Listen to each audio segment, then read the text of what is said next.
제가 오늘 저녁에 다윗 왕이 와서 말씀을 전합니다. 그러면 뭐 난리 났겠죠. 근데 정 목사가 이제 말씀 전한다 그러면 또 이제 생각이 달라지는 거죠. 근데 만약에 우리가 천국에 가서 다윗 옆에 있으면서 이 상황을 내려다 본다면 사실은 반대 상황이 돼야 정상이에요. 우리가 다윗이 와서 전하는 것도 귀하지만 있으면 꼭 좋겠어요. 진짜 그랬으면 좋겠어요. 근데 성령께서 직접 말씀하신 하나님의 말씀을 우리가 직접 듣는다고 생각을 하면 사실 우리는 더 놀라고 감동해야 되는 게 정상이에요. 제가 다윗을 오늘 묵상을 하면서 한번 생각을 해봤습니다. 다윗 참 뛰어난 사람이에요. 리더십 확실하고 군사적인 그러한 지략, 정말 이 겸손한 마음, 또 이 광야 같은 데서나 어려운 상황 속에서도 정말 지치지 않는 그 불굴의 신앙이라고 할까요? 또 그 고난 가운데서 아름다운 시를 만들어내는 그러한 이 창작성, 하여간 하나님이 다윗에게 정말 많은 은혜를 주신 것 같았어요. 참 축복을 많이 주신 것 같았어요. 다윗이 가지고 있는 정말 이 많은 우리가 정말 부러운 그러한 성품들 가운데서 사실은 가장 최고가 뭐라고 생각하십니까? 오늘 천군 백군을 한번 나눠서 한번 해보겠습니다. 천군, 다윗에게 정말 성품도 다 좋긴 하지만 다윗에게만 찾아볼 수 있는 기가 막힌 닮고 싶은 성품이 있습니다. 천군, 뭐라고 생각하십니까? 순수함. 아니 같이 사시는 분 많으시죠? 순종 참 좋아요. 순종 참 좋아요. 좋습니다. 그것도 맞는 답이에요. 자, 백군. 같이 사신 분 맞죠? 거대함, 회개. 그것도 참 귀한 성품이에요. 그것도 정답이에요. 아직 제가 찾는 답이 아직 안 나왔어요. 자, 천군. 납작 엎드림. 그것도 참 귀한 말씀이에요. 그것도 진짜 정답이에요. 납작 엎드림. 정말 다윗 가운데서는 상황 가운데서 우리가 배우고 싶은 게 정말 많아요.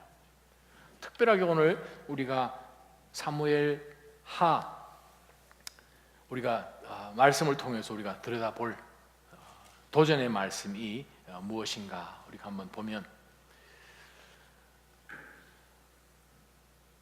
하나님을 향한 예배요. 그의 삶 가운데 그가 어떤 상황 가운데 처해 있든지 간에 하나님을 향한 그 격정적인 사랑이라고 할까요? 열정적인 사랑이라고. 그 어떤 상황 속에서도 그 하나님을 향한 그 예배에 대한 그거는 정말 변하지 않는 것 같았습니다. 자, 여러분 한번 생각을 한번 해보십시다. 지금 이제 지난주로 다시 되돌아가서 지금 다윗이 사무엘로부터 왕이 되게끔 기름 부음 받은 지가 오래됐어요. 그러나 지난 10년 동안 사울이 자기를 죽이려 하니까 지금 도망 다닌 거죠.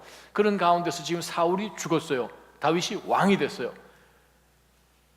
예배를 사모하는 다윗이 무엇을 왕이 되었기 때문에 제일 먼저 하기를 원하겠습니까? 그동안 잊혀졌던 것, 온 이스라엘이 잊혀졌던 것, 사울하고 전혀 상관이 없었던 것, 예배죠. 사울은 예배와 상관이 없었어요. 우리 사무엘상 앞부분에 보게 되면 그 하나님에 대해서, 예배에 대해서, 법궤에 대해서 이런 거 전혀 관심도 없었던 사람입니다. 다윗은 그가 혼자 있든 가족 가운데 있든 그 삶 가운데서 예배는 떠나지 않았거든요. 그래서 그가 왕이 됐을 때 그동안 잊혀졌던 정말 예배로 인하여서 이 온 나라가 회복되기를 간절히 원해서 그가 하나님 앞에 온 나라로 국가적으로 하나님 앞에 예배로 나아가려고 이제 결정을 했어요. 근데 문제가 생겼습니다. 무슨 문제가 생겼을까요? 예배를 드리려니 모든 이스라엘 백성들 앞에서 바로 이곳에서 하나님 앞에 예배를 드려야 합니다. 예배를 드려야 되는데 뭐 십자가가 있든지 뭐 해야 될 것 같은데 하나님의 임재를 상징할 수 있는 모든 이스라엘 백성들이 함께 바라볼 수 있는 여호와의 임재를 상징하는 게 없어요. 그게 뭐죠? 언약궤예요. 법궤가 없어요.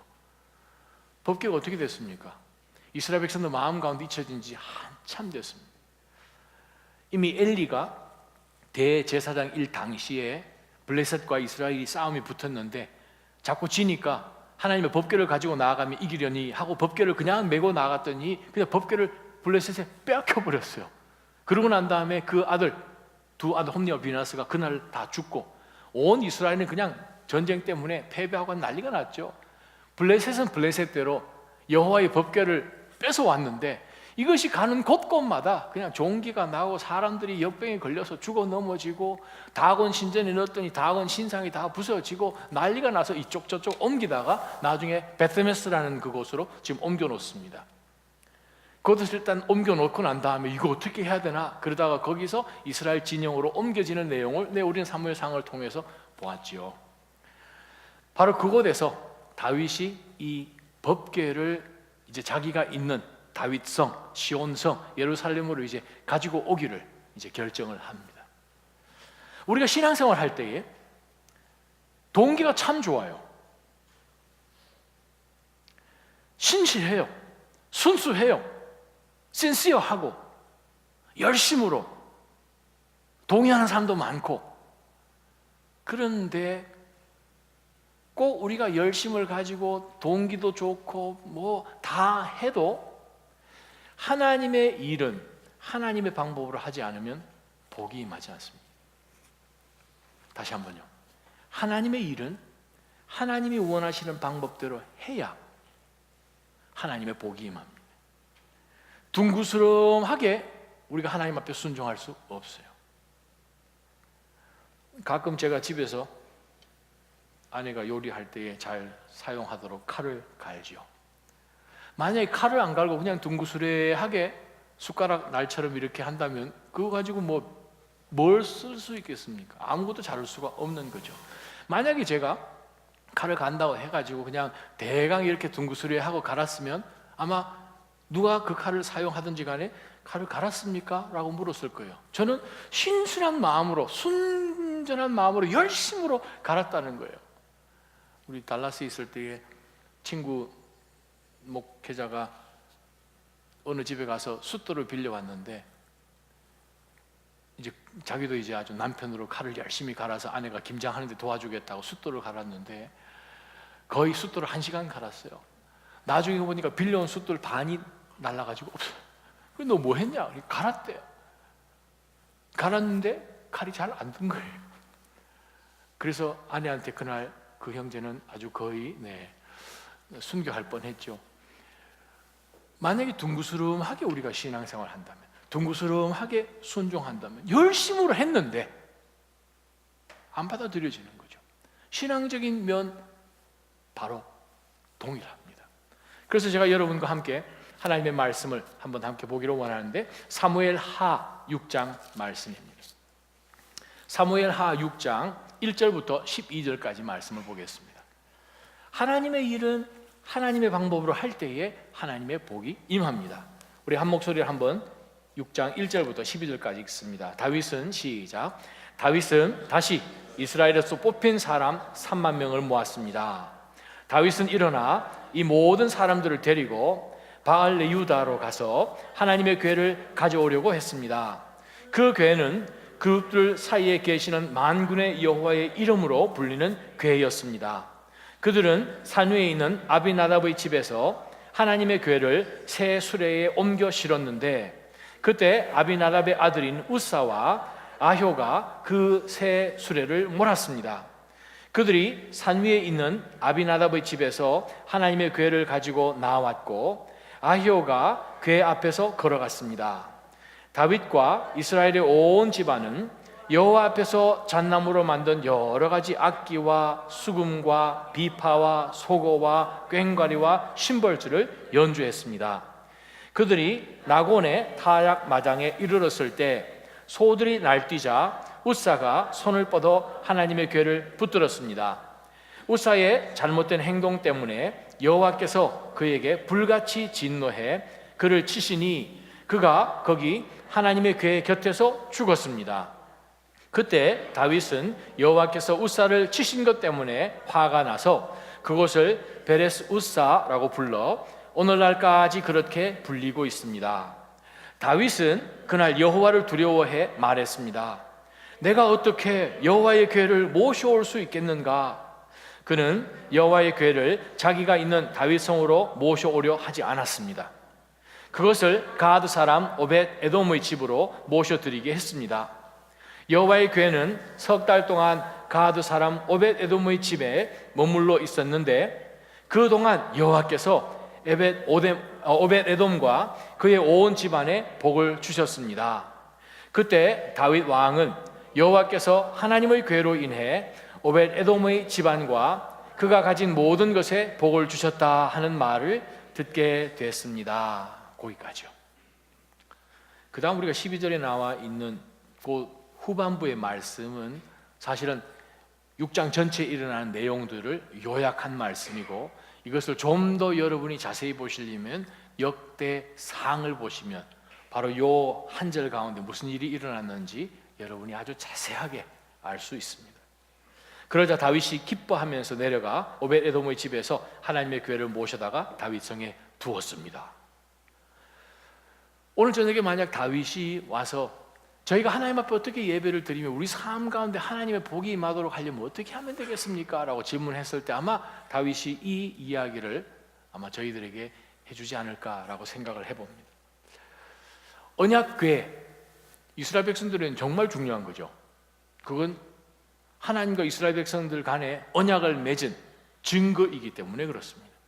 별로 크지도 않아요. 길이가 한 1m 한 10cm, 높이가 70cm 정도 되는 그냥 궤짝이에요. 궤짝. 아카시아 나무로 만들고 바깥 안 전부 다 황금으로 다 도금을 하고 그 위에는 테두리를 두르고 그 테두리 위에는 케룹이라고 그러죠. 여기 그룹들이라고 표현하는데 체루빔이라고 영어로 번역하죠. 케룹. 천사들의 모형을 한 두 상이 있어서 그들이 날개를 가지고 이 덮개를 다 덮고 있죠. 바로 이것을 시온소라고 합니다. 하나님의 은혜가 머물러 있는 장소라고 그러죠. Mercy Seat라고 영어로 번역을 합니다. 바로 이 하나님의 법궤에 옆에 갈고리를 만들어서 금으로 도금되어 있는 막대기를 끼워서 그들이 운반을 하게 되죠. 바로 이것이 이스라엘 백성들 가운데 정말 중요한 것은 아무나 볼 수가 없어요. 보다가는 큰일 나니까. 하나님의 성소가 있으면 그 성소 안에 성소가 제사장들만 들어가는데 그 중에서도 특별히 대제사장만 1년에 딱 한 번만 들어갈 수 있는 Holy of Holies, 지성소, 성소의 제일 안쪽이죠. 그곳에 이 하나님의 법궤가 안치되어 있습니다. 그래서 대제사장이 1년에 딱 한 번 속죄일에 피를 가지고 자신의 죄와 이스라엘 전 백성들의 죄를 하나님 앞에 용서해 주십시오 하면서 피를 이 하나님의 법궤 위에 뿌리죠. 이 이스라엘의 하나님과의 관계를 상징하는 하나님의 언약의 법궤, 그 안에는 무엇이 들어있죠? 만나가 든 황금 항아리가 있고 아론의 쌍난 지팡이가 있고 또 십계명이 있죠. 그 세 가지가 있습니다. 그거 들여다보다가 수십 명 또 죽고 하는 것 블레셋 역사 가운데 나오지 않습니까? 자, 그것을 하나님 앞에 예배 드리고 싶어 하는 다윗이 가지고 오고 싶어 하는 거예요. 그래서 누구를 데려갔는가? 3만 명을 모집을 했습니다. 거기에는 이제 성가대도 조직을 했을 것이고 악기 다루고 또 수레를 실어서 가지고 오려고 이제 아비나답의 두 아들을 우사와 아히오를 세워서 앞에 걸어가고 이제 해가는 가운데서 사건이 벌어졌어요. 다윗은 순수한 마음으로 시작했습니다. 하나님 앞에 예배를 바로 세워야 되니까. 지난 근한 10년 동안 예배가 없어졌고 블레셋에 빼앗긴 지가 지금 한참 오래됐는데 어떻게 해서는 이 온 이스라엘 하나님 앞에 예배를 드리고 이제는 이 민족이 이제 하나가 됐으니까, 지파들이 하나가 됐으니까, 북쪽 남쪽 이스라엘과 유다 모든 12지파가 하나 됐으니까 이제야말로 진짜 하나님 앞에 예배를 드리자 하는 그런 간절한 마음으로 순수하게 인텐션을 가지고 갔어요. 3만 명이나 데리고. 모든 사람들 기다리고 있죠. 수레로 이렇게 이제 오고 있는데 갑자기 소들이 이렇게 꽁꽁 뛰니까 뒤에 데리고 싣고 가던 그 법궤가 떨어지려고 한 거예요. 그랬더니 떨어지면 그것도 또 낭패잖아요. 왕도 옆에 있는데 우사가 그것을 받쳤어요. 못 떨어지게 즉사를 했네요. 다윗이 그 사건을 보고 난 다음에 그가 정말 화가 났다고 성경에 기록되어 있죠. 하나님이 불같이 진노하셔서 바로 그 우사를 죽이셨어요. 다윗이 한 걸음 물러납니다. 아니, 이 정도 같으면 내가 어떻게 이것을 다윗성에 가지고 온단 말인가? 내가 이거 뭘 생각을 잘못했지 하는 가운데서 이 모든 상황이 계획한 대로 다 어그러지니까 다윗이 스탑 시키고 오벳 에돔 집으로 그것을 옮겨 놨습니다. 그러고 난 다음에 다윗이 다윗성으로 돌아갔는데 그 다음에 들리는 이야기가 이상해요. 하나님께서 바로 이 언약궤가 있는 바로 그 오벳 에돔의 집을 하나님이 많이 축복을 주셨어요.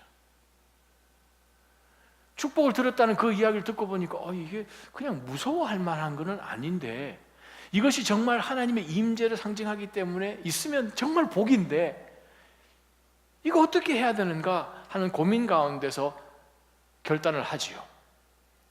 가지고 와야 되겠다. 문제는 여기서 우리가 스탑을 잠깐 해야 됩니다. 여러분 생각하실 때요, 왜 하나님이 우사를 죽이셨다고 생각하십니까? 왜냐하면 지금 아비나답이 레위 지파라는 말씀은 성경에 안 나와요. 레위 지파가 아닌 거죠. 또 레위 지파가 아니다 보니까 두 아들이 수레를 끌고 가고 앞으로 걸어가고, 즉 법궤 근처에 가까이 갈 수 있는 레위 지파도 아닌데 지금 가까이 간 거죠. 수레는 어디서 등장했는지 성경에 지금 처음 나옵니다. 블레셋 사람들이 법궤를 끌고 갈 때에 전쟁터에서 이겨서 수레에 싣고 다녔거든요. 근데 블레셋 사람들에게는 하나님께서 수레 가까이 끌고 오고 싣고 한다고 해서 그 사람들을 죽이지 않으셨어요. 이스라엘 백성들에게는 다른 사람은 어떻게 해도 잘 걸리지 않는데 우리는 꼭 5마일만 넘어가도 경찰한테 걸릴 수도 있죠. 그런 것처럼 이상하게 다른 사람은 거짓말해도 잘도 빠져나가는 것 같은데 하나님은 하나님의 백성에게 요구하는 것이 있습니다. holiness, 거룩함을 요구하십니다. 왜요? 언약으로 맺어졌으니까. 언약 안 맺어진 세상 사람들이 상관이 없지만 언약으로 맺어진 하나님의 백성들 가운데서 하나님이 분명하게 못을 박으셨죠. 민수기 4장에도 나오지만 법궤는 누가 옮겨야 됩니까? 아론의 후손들인 레위 지파만 옮길 수 있습니다. 레위 지파만 근처에 가까이 갈 수 있습니다. 수레요? 절대 못 옮기지요. 레위 지파 자손들이 황금으로 만들어진 바로 그 막대를 끼워서 반드시 어깨에 짊어지고 옮기도록 되어 있습니다. 다윗은 생각하기를 그냥 옮겨만 오면 된다고 생각합니다. 신실한 마음으로, 순수한 마음으로 아름다운 동기를 가지고 그냥 가서 가지고 오면 된다고 생각합니다. 우리 신앙, 하나님이 받기를 원하시는 예배와 하나님이 보기를 원하시는 삶에 대한 것에 대한 인스트럭션이 성경에 나와 있음에도 불구하고 우리는 생각합니다. 순수한 동기로 했습니다. 안 믿는 사람은 그게 통할지 모르지만 믿는 성도들과 하나님과의 관계 속에서는 그게 안 통한다는 거예요. 다시 한번, 하나님의 일은 하나님의 방법으로 해야 끝이 아름다운 거예요. 하나님의 일은 하나님께서 말씀하시는 대로 우리가 순종하며 나아갈 때에야 그것이 우리에게 하나님께서 주시기로 한 그 복으로 연결이 되도록 하나님께서 만들어 주신 거예요. 순종은 무엇입니까? 세세한 것 하나하나 다 일일이 챙기면서 순종하는 그것을 하나님께서 보시죠. 둥그스레하게 그냥 나의 신앙이 하나님 앞에서 그냥 둥그스레하게 나갔을 경우에 하나님께서 주시고자 하는 그 스페시픽한 바로 그 복을 받을 수 있는가? 못 받는다는 거예요. 다윗은 신실했습니다. 예배를 세우기를 원했고 3만 명이나 차출해서 정말 모든 악기를 동원해서 신실한 마음으로 가지고 왔는데 하나님께서 치신 거죠. 사랑하는 아점 성도 여러분, 우리가 하나님 섬김에 있어서 내 생각을 내려놓아야 돼요. 하나님을 예배하고 하나님을 경외하는 삶 가운데서 내가 원하는, 내가 디자인한, 내가 프리스크라이브한 그 모든 것들을 내려놔야 되고 하나님의 말씀 앞으로 나가야죠. 다윗 신실한 마음으로 했어요. 하나님은 우리의 순수한 마음, 신실한 마음 아시죠? 주님, you know me. 우리가 하나님을 사랑할 때, 하나님을 예배할 때, 하나님 저의 마음 아시지 않습니까? 근데 성경은 그렇게 기록하지 않습니다. 제가 여러분에게 말씀 읽어드립니다. 요한 1서 5장 3절이에요. 사도 요한이 이렇게 기록합니다. 하나님의 사랑은 이것이니 곧 우리가 그의 계명을 지키는 것이니라. What? 하나님을 향한 사랑은 이것이니, 여러분 하나님 사랑하십니까? 아멘. 그럼 사랑한다면 그 사랑이 무엇으로 드러나야 되는가? 둥구스레하게 사랑하는 것이 아니라 하나님의 계명을 지키는 것이니라 분명히 말씀합니다. 다윗 하나님을 사랑합니다. 얼마나 사랑해요. 근데 언약궤를 가지고 오는 것에 있어서 그가 둥구스레하게 했다는 거죠. 하나님의 계명을 안 지킨 거죠. 레위 집하고 뭐가 아무 상관없이 그냥 가서 가지고 오면 된다고 생각을 한 것이죠. 첫 번째부터 영적 교훈이 무엇입니까? 하나님의 일은 무조건 하나님의 방법으로. 그렇게 하면 하나님께서 그렇게 해주신 이유가 있어요. 우리에게 이만큼 두꺼운 인스트럭션 주신 이유가 있어요. 요즘 뭘 물건을 사면 뭐가 그죠? 안내서가 길잖아요. 그 안에서 영어, 독일어, 스페니시, 데니시 해가지고 얼마나 많이 있어요. 그거 안 읽고 그냥 여러분 막 하면 어떻게 되겠습니까? 잘못 꽂으면 그게 나중에 빠지지도 않죠. 그러다가 우리가 뉴욕에서 아이케아에서 교회에서 쓴다고 책장을 하나 사가지고 인스트럭션 그거 상관없이 그냥 젊은 집사님들 모여가지고 두룩두룩 박아가지고 버렸잖아요. 여러분 인스트럭션이 그만큼 중요해요. 그만큼 중요해요. 하나님이 우리에게 이렇게 두꺼운 인스트럭션을 주신 이유가 뭡니까? 스페시픽하게, 프리사이스하게 하나님이 받기를 원하시는 예배, 하나님이 찾으시는 바로 그러한 예배자로 나아가기 위해서는 하나님의 말씀에 우리가 귀를 기울일 필요가 있어요. 하나님의 일은 하나님의 방법으로 할 때에 하나님의 복을 주십니다. 아무리 열심으로 해도 순수한 마음으로 그거 가지고 통하지 않는다는 것이죠. 그래서 다윗이 이제 무엇을 잘못했는지 곰곰하게 생각을 해봅니다. 그래서 우리가 사무엘 하에는 나오지 않지만 우리가 역대상 15장부터 16장 초도까지 한 장 반을 여러분 읽어보시면 다윗이 놀래가지고 대제사장들에게 가서 레위 지파들에게 가서 내 뭐 잘못했는지 묻습니다. 그랬더니 하나님 앞에 여쭙지 않았고 하나님의 말씀대로 행하지 않았고 성급하게 서두른 것을 꾸지람을 듣고 깨닫게 되죠. 역대상 15장 보게 되면 이 하나님의 이 법궤를 가지고 온 사람들의 이름까지도 이제 다 나옵니다. 그냥 둥그스레하게 나아가서 그냥 이렇게 예배하고 이렇게 섬기고 하나님 앞에 기도하고 말씀 보고 그냥 이렇게 살면 되는 것이지 뭐. No. 하나님 그런 하나님이 아니시라는 거예요. 분명한 것은 다윗이 법궤를 가지고 오면서 하나님이 어떤 하나님이신지 확실하게 그는 깨달았다는 거예요. 우리의 예배의 대상이신 하나님은 우리 삶의 정말 기준이 되시는 그 하나님의 프리셉트는 우리가 생각하는 둥구스름한 것이 아니라 분명한 것임을 우리가 하나님 앞에 분명히 알 수 있습니다. 하나님께서 우리가 구약과 신약을 들여다보면 새 일을 행하실 때에 특별하게 하나님이 우리 인간 사 가운데 개입하시는 것을 가끔 봅니다. 구약, 신약 걸쳐서 볼 때에 새로운 시대가 열릴 때마다 하나님께서 그렇게 역사하시는 걸 보죠.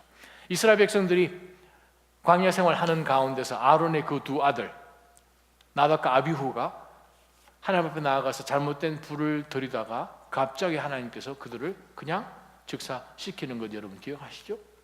광야 생활 지났습니다. 그들이 가나안 땅에 들어와서 이제 정착하면서 정복하는 가운데서 여리고를 점령할 때에 이제 가나안 시대가 열렸습니다. 그때 무슨 사건 벌어지죠? 아간 사건이 벌어지죠. 하나님이 개입하십니다. 아간과 그의 모든 가족들을 하나님께서 치시죠. 또 조금 더 내려가 보면 신약 시대가 열렸습니다. 예수 그리스도께서 오시고 승천하시고 성령 하나님 오시고 초대 교회가 세워졌어요. 그러고 난 다음에 하나님 앞에서와 하나님의 사람들 앞에서 거짓말을 했던 아나니아와 삽비라를 하나님이 바로 그 자리에서 치셨다는 거예요. 지금 오늘 본문의 사건을 역대상하고 사무엘 하에서 이렇게 자세하게 다루는 이유가 무엇입니까? 이제 통일 왕국이 됐어요. 최초로 하나님이 뽑으신 기름 부은 왕들을 통해서 시작된 통일 왕국의 제일 초도의 법계 사건이 일어납니다. 다윗이 왕이 돼서 이제 사울은 죽고 처음으로 일어난 사건 일이 법계 옮기는 일이었거든요. 이것을 우리가 생각을 해보면서 와, 내 삶 가운데 정말 첫걸음 옮기는 것, 정말 믿음으로 옮겨야 되는구나, 분명하게 옮겨야 되는구나, 확실하게 숙제를 하고 옮겨야 되는구나 하는 그것을 우리 삶 가운데서 깨우쳐주기 위해서 주신 말씀입니다. 다윗이 정말 놀랐고 화가 났고 섭섭했고 하는 가운데서 소식을 들어보니 에돔에 있는 일꾼 오벳 에돔, 바로 그 집에서 하나님께서 법궤가 있은 그 이유 하나만으로 정말 축복을 해주셨다는 거예요. 다윗이 이 복을 우리 온 이스라엘이 받아야 되지 않는가라고 생각을 하면서 다시 그 삶 가운데서 자신이 잘못된 것을 하나님 앞에 회개하고 이제 법궤를 가지고 오는 내용을 우리가 한번 들여다보도록 하겠습니다. 12절 하반절, 그러자 다윗이 기뻐하면서 내려가 오벳 에돔의 집에서 하나님의 궤를 모셔다가 다윗성에 두었습니다. 자, 13절부터 23절까지 한 목소리로 읽습니다. 여호와의 궤를, 시작. 여호와의 궤를 맨 사람들이 6걸음을 갔을 때 다윗은 소와 살진 양으로 제사를 드렸습니다. 다윗은 배에 에봇을 입고 여호와 앞에서 온 힘을 다해 춤을 추었습니다. 다윗과 이스라엘의 온 집들이 나팔을 불고 환호하며 여호와의 궤를 모셔왔습니다.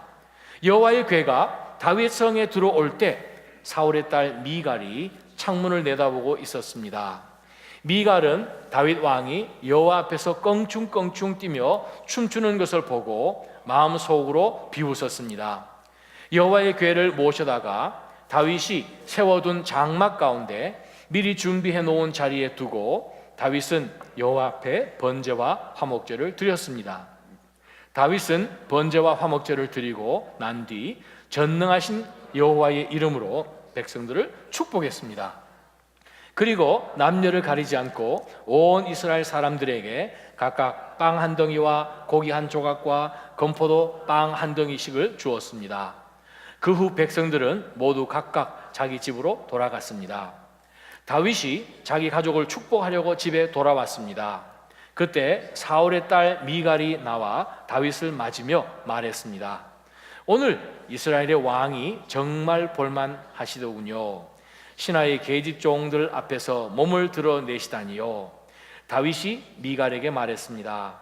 나는 하나님 앞에서 그렇게 춤춘 것이요, 그분이 당신 아버지와 당신 집안 대신 나를 선택해 여호와의 백성 이스라엘의 통치자로 세우셨으니 나는 언제든 여호와 앞에서 기뻐 뛸 것이요, 내가 이것보다 더욱 채통 없이 행동해 스스로 낮아져도 당신이 말한 그 계집 종들은 나를 우러러 볼 것이요.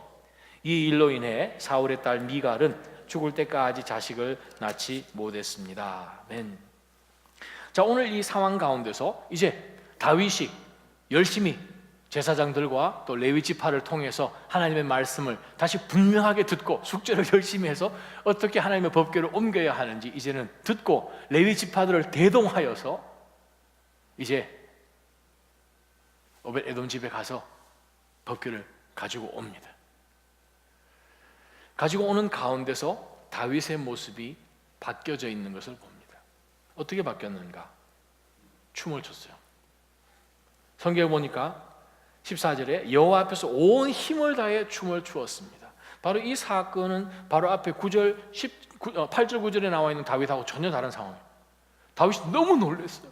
너무 화가 났고 두려웠고 모든 것 올 스톱, 법궤 옮기는 모든 이 행사가 올 스톱, 집으로 다 돌아, 무서워서. 그런데 무엇이 다윗으로 하여금 하나님 앞에 춤을 추고 온 힘을 다해서 기뻐 손뼉을 치면서 할 수 있었는가를 우리가 한번 질문해 봐야 됩니다. 그래서 무엇인가? 하나님 앞에서 온전한 회개와 하나님 앞에서 자기 자신이 어떤 위치에 서 있는지, 다른 말로 표현하면 나와 하나님과의 관계가 어떤지가 확실하면 신앙생활 가운데 확신이 있습니다. 어떤 확신이요? 자유함이 있습니다. 그 이전에 다윗은 두려웠어요. 사람도 뭐 죽어 넘어지고 지금 무시무시한 가운데 지금 어떻게 해야 되는지 올스톱 시키는 상황이었지만 하나님 앞에 자기가 잘못된 것 역대상 15장에 보게 되면 철저하게 하나님 앞에 회개합니다. 잘못된 것 인정합니다. 그리고 그가 바르게 하나님 앞에 해야 되겠다 결단을 하고 나아갔을 때에 그들이 제일 처음 6걸음을 옮기고 난 다음에 하나님 앞에 예배를 드립니다. 그러고 난 다음에 다윗 성까지 옮겨가는 가운데서 옆에서 다윗이 온 힘을 다해. 이것이 예배입니다. 아멘. 이것이 예배예요. 온 힘을 다해. 그렇게 할 수 있는 자유함이 어디서 나옵니까? 그렇게 할 수 있는 근거가 어디서 나옵니까? 하나님하고 자유로운 거예요. 그동안에 무엇이 그를 막았습니까? 말씀을 모르는 거죠. 자기의 열심이 있은 거죠. 자기의 순수한 동기만 가지고 나갔던 거죠. 그러나 분명한 것은 하나님의 말씀이 우리 삶 가운데 들어와서 그 말씀 앞에 우리가 온전히 순종해지고 녹아지고 엎드려질 때에 하나님과의 관계가 자유롭잖아요.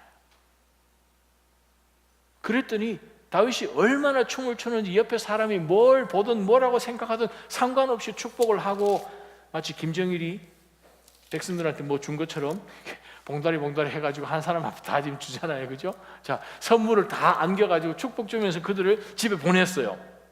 보내고 난 다음에 자기의 집을 축복하기 위해서 이제 다윗이 안으로 들어옵니다.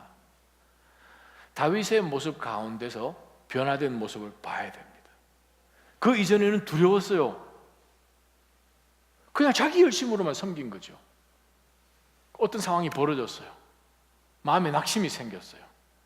다시는 내가 하나님 예배하는 거 봐라 라고 하지 않고, 말씀 가운데 내가 뭘 잘못했지? 어디서부터 이것이 일이 이렇게 됐지? 하는 가운데서 하나님 앞에 꿇어 엎드러진 거죠. 말씀으로 깨우쳐진 거죠. 회개한 거죠. 다시 일어났더니 그 이전보다도 훨씬 더 기뻐하는 마음으로 하나님 앞에 예배로 나왔습니다. 나오고 난 다음에 가족 축복하려고 집으로 돌아왔더니, 오늘 이 성경 가운데서 사무엘 기록한 저자가 왜 미갈을, 다윗의 아내 미갈을 그렇게 표현하지 않고 사울의 딸로만 얘기한 줄 아십니까? 또 다윗 왕에게 당신이 라고 얘기하지 않고 이스라엘의 왕이라고 미갈이 이야기한 것, 왜 일부러 그랬을까? 여러분 한번 생각해 보십시오. 참 희한하죠. 미갈은 다윗의 아내인데, 다윗의 아내, 지금 가족으로 축복하려 가족이 돌아갔으니까 아내라고 표현해야지 맞는데 왜 이렇게 했을까? 물론 우리가 추측을 해보는 것이지만 미갈 가운데 남아있는 것이 무엇입니까? 사울로부터 배운 거죠. 사울은 예배랑 상관이 없어요. 상관이 없는 삶이었습니다. 미갈, 예배하고 전혀 상관이 없는 그 아버지 밑에서 그냥 오다 보니까 미갈이 가지고 있는 컨셉은 사울이 가지고 있었던 컨셉하고 똑같습니다. 사무엘상 12장, 13장, 14장 쭉 나오는 내용들이죠. 사울이 어디에 움직이는 사람입니까? 사람의 말에 움직이는 사람이에요. 사람의 관심에 움직이는 사람이에요. 하나님 앞에서 드려지는 예배, 번제에 자기가 하려고 했던, 그러다가 사무엘 앞에 꾸지람 듣고 하는 가운데서, 아, 사무엘이야, 사람들 보고 있는데 좀 제 체면 좀 살려주십시오 하면서 나아갔던 사람이 사울입니다. 예배요? 상관없어요. 가장 중요한 것은 사람들이 나를 어떻게 인정해주고, 사람들이 나를 왕으로 인정하고, 사람들 앞에서 내가 체면을 구기지 않는가, 그게 사울에게는 가장 중요한 것이었고, 그러다 보니 미갈도, 이스라엘의 왕이 하필이면 그게 무엇입니까? 미갈도 동일하게 사울처럼 생각을 하고 다윗에게 손가락질을 합니다. 그랬더니 엄청난 사건으로 인하여서 한번 하나님 앞에 꼬꾸라지고 돌아온 다윗 입에서 나온, 즉 하나님과의 관계 속에서 이미 자유함이 만끽되어지고 하나님 앞에서 춤을 추고 온 힘을 다하여서 바로 그곳에서 다윗 성까지 오는 동안 힘을 다하여 쫓아왔던 바로 그 다윗 입에서 나오는, 다윗 속에서 나오는 믿음을 우리가 한번 들여다볼 필요가 있습니다. 보세요. 21절 하반절이에요. 맨 먼저 보게 되면 나는 하나님 앞에서 그렇게 춤을 춘 것입니다. 난 사람들 앞에서 춤을 춘 것이 아닙니다. 그분이 당신 아버지와 당신 집안 대신 나를 선택해 여호와의 백성 이스라엘의 통치자로 세우셨기 때문에 나는 첫 번째부터 다윗의 교훈이 여기 있습니다. 언제든지 여호와 앞에서 기뻐 뛴다는 거예요. 우리 언제 기뻐 뜁니까? 내 기분 좋을 때 기뻐 뛰죠. 다윗은 나는 하나님 앞에서 언제든지요. 상황 가운데서 우리가 컨트롤되면 우리는 상황 따라서 우리가 기뻐 뛰고 안 뛰고 결정됩니다. 다윗은 상황하고 상관이 없었던 사람입니다. 제가 정말 좋아하는 시편들 많이 있지만 시편 62편, 특별히 63편 보게 되면 다윗이 뭐라고 하면 하나님, 저는 성서 너무 좋은 거고요. 정말 제가 반대 보초로 서더라도 하나님 생각만 하면 너무 좋고요. 정말 하나님에 대한 그 열정과 사랑이 내 목숨보다 귀합니다. 그게 다윗을 다윗되게 만들었습니다. 사랑하는 아자짐 성도 여러분, 상황에 좌지우지되지 않기를 주님의 이름으로 축원합니다. 사람들이 여러분을 어떻게 판단하고 생각하고 어떻게 할까, 사람들 앞에서의 체면과 이 모든 것은 정말 분토로 여기기를 주님의 이름으로 축원합니다. 그렇지 않으면 다윗처럼 나는 언제든지 여호와 앞에서 기뻐 뛸 것이요 고백이 안 된다는 거죠. 그 말은 하나님과의 관계가 껄끄름하다는 거죠. 하나님과의 관계보다는 사람들 앞에서의 나가 더 중요하다는 거죠. 그거는 예배가 아닙니다. 그건 순종도 아니고 아무것도 아니에요. 요한일서 5장 말씀 제가 여러분이 읽어드렸지 않습니까? 하나님의 사랑은 이것이니라. 무엇입니까? 하나님의 계명을 지키는, 말씀대로 순종하는 거예요. 둥그스름하게 순종할 수 없다는 거예요. 분명하게 하나님 앞에 각을 세워서 하나님 앞에 나가야 됩니다. 철두철미하게 신앙생활 할 때에 그 안에 참 자유함이 있는 거예요. 철두철미하게 하나님 앞에 예배를 드렸더니 다윗 분명히 이야기합니다. 나는 언제든지 하나님 앞에 춤출 수 있다. 다른 사람이 그렇게 춤추면 뭐죠 아십니까? 그냥 춤이죠 뭐. 근데 하나님 앞에서 정말 기뻐하는 마음으로 언제든 이거는 예배예요. 예배예요. 그리고 두 번째 말씀 보십시다. 22절에 보게 되면 와, 이렇게 고백할 수 있다는 것은 모든 권세와 명예와 영광과 정말 우리를 높이고 낮추고 하시는 것이 하나님에게 있음을 고백하는 그 정도의 영적 것이 나오죠. 영적인 배짱이라고 할까요? 22절 보세요. 내가 이것보다 더욱 채통 없이 행동해서 스스로 더 낮아져도 당신이 말한 그 계집 종들은 나를 우러러 불고. 이게 무슨 말씀입니까? 내가 아무리 낮아져도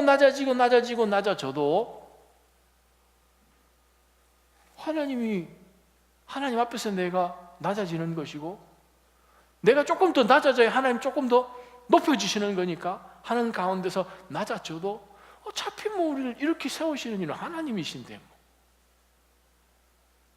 라는 고백이 다윗 가운데 있는 거예요. 오늘 이 밤에 저는 여러분들에게, 우리 모두에게 정말 간구하고 싶은 것은 무엇입니까? 믿음 안에서 참 자유해지면, 하나님 앞에 순종함 가운데서 그 어떤 것도 하나님 앞에 책망받지 않을 것 같은 그러한 상황 가운데 있을 때 믿음이 자유해지죠. 거침이 없죠. 막혀지는 것이 없죠. 그렇게 되면 우리가 사람들 눈에는 아무리 낮아지는 것 같아도요, 우리는 낮아질 수 있습니다. 아멘.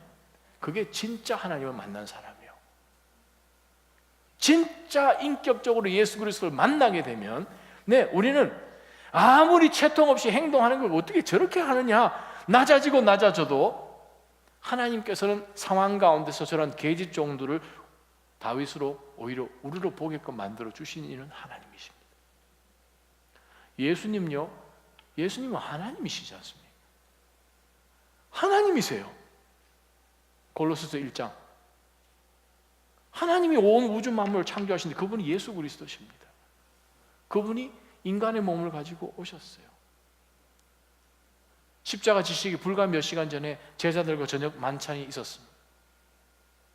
그 당시 문화에서 종들 가운데서 가장 the least, the little servant가 하는 게스트들의 발을 씻기는 일을 예수님이 하셨잖아요. 얼마나 낮아졌으면 베드로가 무슨 발을 만지십니까? 발을 씻으십니까? 베드로가 마다했잖아요. 너무 놀래서. 예수님이 그렇게 하실 수 있었던 근거는 어디서 나왔죠? 그렇게 예수님이 낮아질 수 있는 그 근거가 어디서 나왔죠? 그러한 자유함이 어디서 나왔죠? 그러한 담력이 어디서 나왔죠?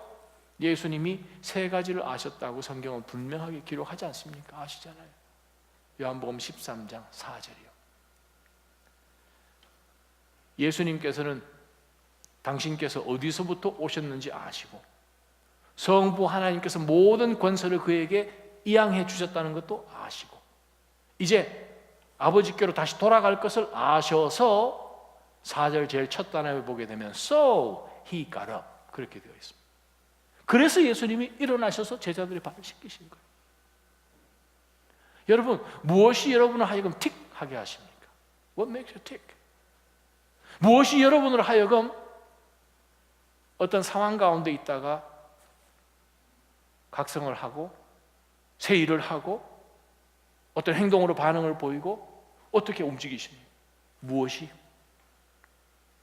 하나님과의 관계예요. 하나님 안에서의 분명한 여러분의 신앙과 순종으로 보여진 하나님의 확신이요.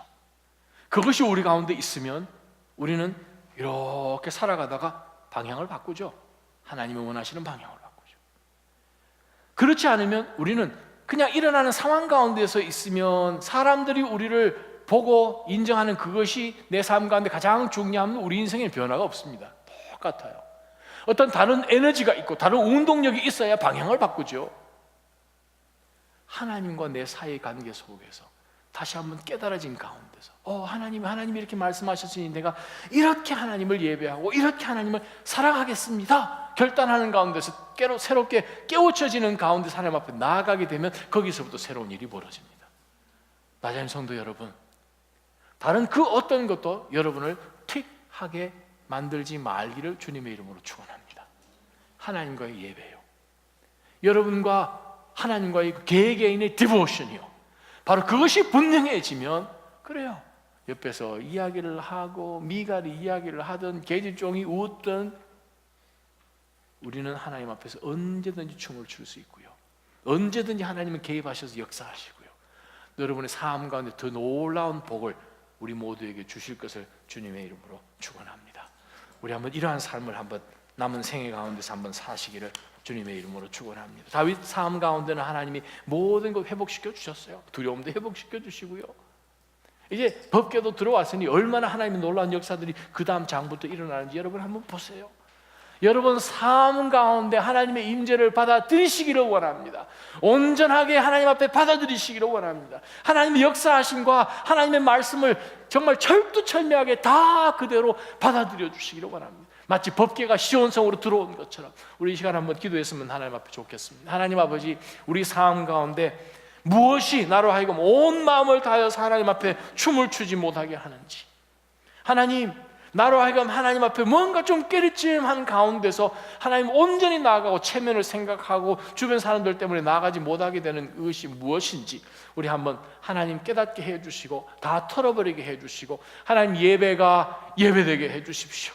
알지 못했습니다. 무지해서 그랬습니다. 이제는 다윗이 한 것처럼 숙제를 좀 해서 하나님 앞에 온전한 예배로 그렇게 나아가야겠습니다. 주님이 받으시는 바로 그 예배를 드릴 수 있도록 하나님, 내 자신을 하나님께서 다시 한번 깨우쳐 달라고 한번 기도하며 하나님 앞에 나갑니다. 기도하겠습니다.